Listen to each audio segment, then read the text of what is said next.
इस वीडियो को लाइक करें, हमारे चैनल को सब्सक्राइब कर बेल आइकन जरूर प्रेस करें। बुद्धि द्वारकाधीश भगवान की जय हो। आज का प्रसंग है, जब पांचों पांडव 12 वर्ष के वनवास का समय वन में व्यतीत कर रहे थे।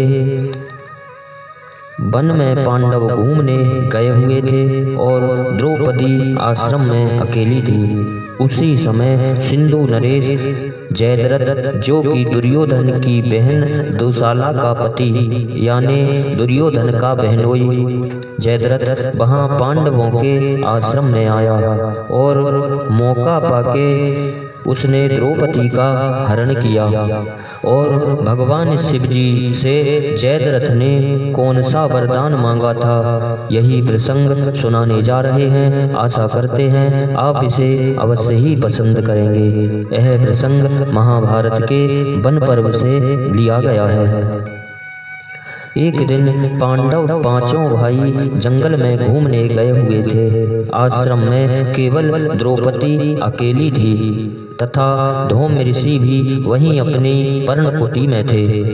द्रौपदी अपने आश्रम के बाहर खड़ी थी। उसी समय सिंधु देश का राजा जयद्रथ विवाह करने के लिए साल्व देश को जा रहा था। उसके साथ हजारों सैनिक तथा नौकर चाकर व मित्र राजा लोग भी उसके साथ में थे। वह काम्यक वन से गुजर रहा था कि उसने आश्रम के दरवाजे पर अकेली खड़ी अनुपम सुंदरी द्रौपदी को देखकर और वह मोहित हो गया तथा मन ही मन विचारने लगा कि यह कोई अप्सरा है या देव कन्या है अथवा देवताओं की रची हुई माया है। जयद्रथ ने कोटिकायस्य राजा को द्रौपदी का परिचय जानने के लिए तथा इस जंगल में आने का उद्देश्य पूछने के लिए भेजा और बोला कि यह यदि मेरे को प्राप्त हो जाए तो मुझे फिर शादी करने की आवश्यकता ही नहीं है। कोटिक राजा द्रौपदी के पास जाकर हाथ जोड़कर बोले, हे सुंदरी, तुम इस कदम्ब की डाली के सहारे खड़ी हो, क्या तुझे इस भयानक जंगल में भय नहीं लगता? तुम किसी देव दानव या यक्ष की पत्नी हो अथवा श्रेष्ठ अप्सरा या नाग कन्या हो। तुम इस भयानक जंगल में क्यों आई हो? अपना परिचय बताओ। मैं राजा सुरथ का पुत्र कोटिकास्य हूँ। उधर 6000 रथी घोड़े तथा पैदल सेनाओं से युक्त 100 वीर नरेश जयद्रथ खड़े हुए हैं। उन्होंने जानना चाहा है कि द्रौपदी बोली, मैं पतिव्रता नारी हूँ, मुझे दूसरे पुरुष से बातचीत नहीं करनी चाहिए, परंतु यहाँ कोई नहीं है इसलिए बोलना पड़ रहा है। मैं पंचाल देश के राजा द्रौपदी की पुत्री कृष्णा तथा इंद्रप्रस्थ में रहने वाले पंच पांडवों की पत्नी हूँ। मैं तुम्हें पहले से ही जानती हूँ कि तुम राजा सुरथ के पुत्र कोटिकास्य हो। पांडव लोग तो यहाँ नहीं हैं, अब आने ही वाले हैं, तब तक आप लोग विश्राम करो। उन लोगों के आने पर मिलकर चले जाना। यह कहकर द्रौपदी अपनी पर्णकुटी में अंदर प्रवेश कर अतिथियों का सत्कार की तैयारी में लग गई। इधर कोटिकायस्य ने आकर जयद्रथ को सब वृतांत सुनाया। जयद्रथ ने अपने 6 भाइयों के साथ द्रौपदी के यहाँ पहुंचकर कुशल क्षेम पूछा। द्रौपदी ने जयद्रथ को बैठने को आसन देते हुए जलपान दिया। जयद्रथ बोला, मैंने तुम्हारा सभी सत्कार स्वीकार किया।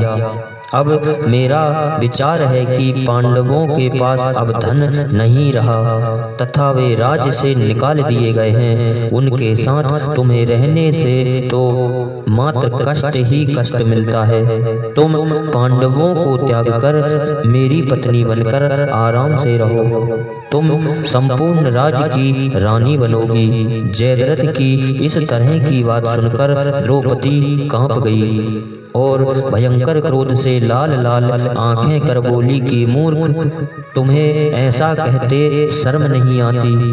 ए दुष्ट, तू जल्दी यहाँ से भाग जा, नहीं तो पांडवों को मालूम होते ही वे तुम्हें यमलोक पहुँचा देंगे। जयद्रथ ने यह कहते हुए कि मैं पांडवों को जानता हूँ, वे कितने पानी में हैं, उन लोगों से मैं भय नहीं करता। द्रौपदी को पकड़ना चाहा तथा अपने रथ पर बिठाने पर द्रौपदी को मजबूर कर दिया। द्रौपदी की चीख पुकार सुनकर धौम ऋषि आ गए। बोले मूर्ख, धौम ऋषि बोले मूर्ख, महारथी पांडवों को बिना परास्त किए पतिव्रता द्रौपदी को नहीं ले जा सकता। बस उन लोगों के आने की ही देर है। वे लोग आए कि तुम्हें अपनी करनी का फल भुगतना ही पड़ेगा। धौम ऋषि सेना से घिरे द्रौपदी के रथ के पीछे भीम, अर्जुन आदि पांडवों को चिल्लाते हुए जा रहे थे। युधिष्ठिर अशुभ संकेत पाकर समझ गए कि द्रौपदी पर कोई आपत्ति है। अपने भाइयों को लेकर आश्रम की ओर दौड़े। आश्रम पर द्रौपदी की दासी के अलावा कोई नहीं था। तब द्रौपदी की दासी के द्वारा पांडवों को ज्ञात हुआ कि जयद्रथ अभी अभी द्रौपदी का हरण करके ले गया है। क्रोध अग्नि में जलते हुए पांडवों ने जयद्रथ का पीछा किया और थोड़ी ही देर में पहुंचकर जयद्रथ को घेर लिया। जयद्रथ की सेना में व पांडवों की सेना में भयंकर युद्ध हुआ। थोड़ी ही देर में 12 राजकुमारों को तथा अन्य राजाओं को अर्जुन ने मौत के घाट पहुंचा दिया। जयद्रथ की सारी सेना को पांडवों ने तहस नहस कर दिया। जयद्रथ डर से द्रौपदी को युद्ध भूमि में ही उतार कर वन में भागकर छुप गया। युद्ध समाप्त हो गया। युधिष्ठिर द्रौपदी व धौम ऋषि को सहदेव रथ में बिठाकर वापस आ गए। भीम और अर्जुन जयद्रथ की खोज में निकल पड़े।